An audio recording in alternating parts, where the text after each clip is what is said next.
ಈ ಅರಣ್ಯದಲ್ಲಿ ಏಕೆ ಸಂಚರಿಸುತ್ತಿರುವಿರಿ? ಈ 7 ವರ್ಷ ವನವಾಸದಲ್ಲಿರಲೆಂಬ ಜನಕದಾಜ್ಞೆ.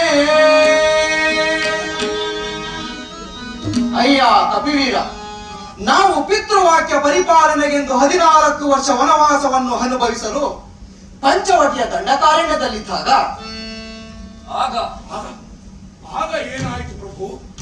ಆಗ ನಾವಿಲ್ಲದ ವೇಳೆಯಲ್ಲಿ ದುಷ್ಟನಾದ ರಾವಣನು ನನ್ನ ಪತ್ನಿ ಜಾನಕಿಯನ್ನು ಅಪಹರಿಸಿದನು.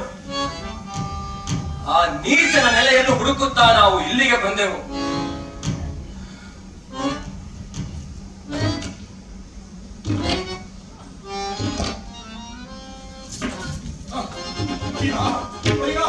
ಅಯ್ಯ, ಅದೋ ಅಲ್ಲಿ ಕಾಣುತ್ತಿದೆಯಲ್ಲ, ಆ ಋಷ್ಯಂಕ ಪರ್ವತದಲ್ಲಿ ನನ್ನೊಡೆಯನಾದ ಸುಗ್ರೀವನು ತನ್ನ ಅಣ್ಣನಾದ ವಾಲಿಯ ದೆಸೆಯಿಂದ ತನ್ನಿಡೀ ಸಾಮ್ರಾಜ್ಯವನ್ನು ಮತ್ತು ತನ್ನ ಪತ್ನಿಯನ್ನು ಕಳೆದುಕೊಂಡು ನಿಮ್ಮ ಹಾಗೆ ದಿನವೂ ದುಃಖಿಸುತ್ತಲಿದ್ದಾನೆ.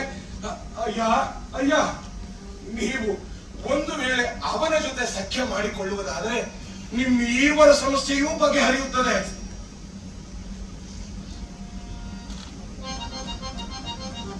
ಆಗಬಹುದು.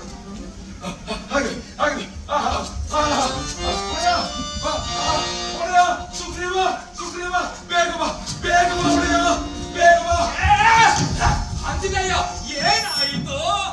ಅಯ್ಯ, ಇರುವರಲ್ಲ, ಅವರು ದಶರಥ ರಾಜನ ಮಕ್ಕಳಾದ ರಾಮ ಲಕ್ಷ್ಮಣರು. ಅವರನ್ನ ಸಾಮಾನ್ಯರೆಂದೆನಿಸಬೇಡ, ಮಹಾಪರಾಕ್ರಮಿಗಳು. ಇನ್ನು ಒಂದು ವೇಳೆ ಇವರ ಜೊತೆ ಈಗ ಸಖ್ಯ ಮಾಡಿಕೊಂಡರೆ ನಮಗೆ ಈಗ ಬಂದೊದಗಿರುವ ಆಪತ್ತಿನಿಂದ ಪಾರಾಗಬಹುದು.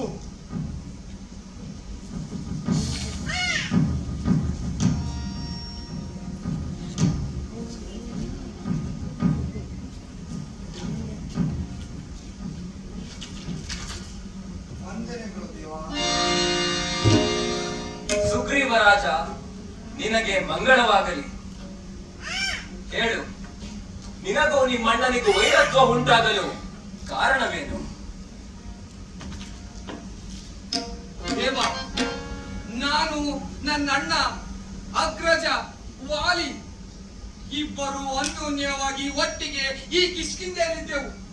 ಆಗ ದುಂದುಮಿ ಎಂಬ ರಾಕ್ಷಸನು ನಮ್ಮ ಮೇಲೆ ಯುದ್ಧಕ್ಕೆ ಬಂದನು. ನನ್ನ ಅಣ್ಣ ಅವನೊಂದಿಗೆ ಯುದ್ಧ ಮಾಡುತ್ತಾ ಅದೋ ಅಲ್ಲಿ ಕಾಣುತ್ತಿದೆಯಲ್ಲ, ಆ ಗುಹೆಯನ್ನು ಪ್ರವೇಶಿಸಿದರು. ನಾನು ಅವರ ಹಿಂದೆಯೇ ಹೋಗಿ ಆ ಗುಹೆಯ ಬಾಗಿಲಲ್ಲಿ ನನ್ನ ಅಣ್ಣನನ್ನು ಕಾಯುತ್ತೆ ಕುಳಿತೆ ಪ್ರಭು. ಆನಂತರ ಒಂದಲ್ಲ ಎರಡಲ್ಲ ಅನೇಕ ದಿನಗಳವರೆಗೂ ನಾನು ಆ ಬಾಗಿಲಲ್ಲಿಯೇ ಕುಳಿತಿದ್ದೆ. ಆದರೆ ಪ್ರಭು, ಅಲ್ಲಿಂದ ಯಾರೂ ಹೊರಬರಲಿಲ್ಲ. ಅಯ್ಯೋ, ಬದಲಾಗಿ ಆ ಗುಹೆ ಒಳಗಿಂದ ರಕ್ತ ಪ್ರವಾಹ ಪ್ರಭು. ಆ ದುಷ್ಟ, ಆ ರಾಕ್ಷಸ ನನ್ನ ಅಣ್ಣ ವಾಲಿಯನ್ನು ಸಂಹರಿಸಿದೆಂದು ಭಾವಿಸಿದೆ ಪ್ರಭು. ಅವನು ನನ್ನ ಅಣ್ಣನನ್ನೇ ಸಂಹರಿಸಿದನೆಂದ ಮೇಲೆ ಇನ್ನು ನಾನು ಯಾವ ಲೆಕ್ಕ? ಭಯಪಟ್ಟ ಪ್ರಭು. ಹೆದರಿದೆ.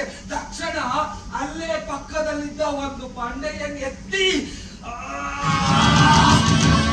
ಆ ಗುಹೆಯ ಬಾಗಿಲಿಗೆ ತಳ್ಳಿ ಬಂದು ಬಿಟ್ಟೆ. ಆಮೇಲೆ ನನ್ನ ಅಗ್ರಜ ವಾಲಿ, ಅಲ್ಲಿ ನಡೆದಿದ್ದೆ ಬೇರೆ. ನನ್ನ ಅಗ್ರಜ ವಾಲಿ ಆ ರಾಕ್ಷಸನನ್ನು ಸಂಹರಿಸಿ ಆ ಬಂಡೆಯನ್ನು ತಳ್ಳಿ ಕಿಷ್ಕಿಂಧೆಗೆ ಬಂದನು. ನನ್ನ ಕಿಷ್ಕಿಂಧೆಗೆ ಬಂದನು. ಅಣ್ಣ ವಾಲಿ. ಆಗ ವಾಲಿ, ನೀಚ, ದುಷ್ಟ, ರಾಜ್ಯದ ದುರಾಸೆಗಾಗಿ ನೀ ಹೀಗೆ ಮಾಡಿದೆಯಾ ಎಂದು ಒಡೆದನು. ನನ್ನನ್ನು ಕಿಷ್ಕಿಂಧೆ ಬಿಟ್ಟು ಓಡಿಸಿ. ಪ್ರಭು, ಅಲ್ಲದೆ ನನ್ನ ಬಡದಿರುವೆ ಮತ್ತು ರಾಜ್ಯ ಅವನಲ್ಲೇ ಇರಿಸಿಕೊಂಡಿರುವನು ಪ್ರಭು. ಪ್ರಭು ಪ್ರಭು ತಮ್ಮ ಕೃಪೆಯಿಂದ ನನ್ನ ಬಡದಿರುವೆ ಮತ್ತೆ ನನ್ನ ರಾಜ್ಯ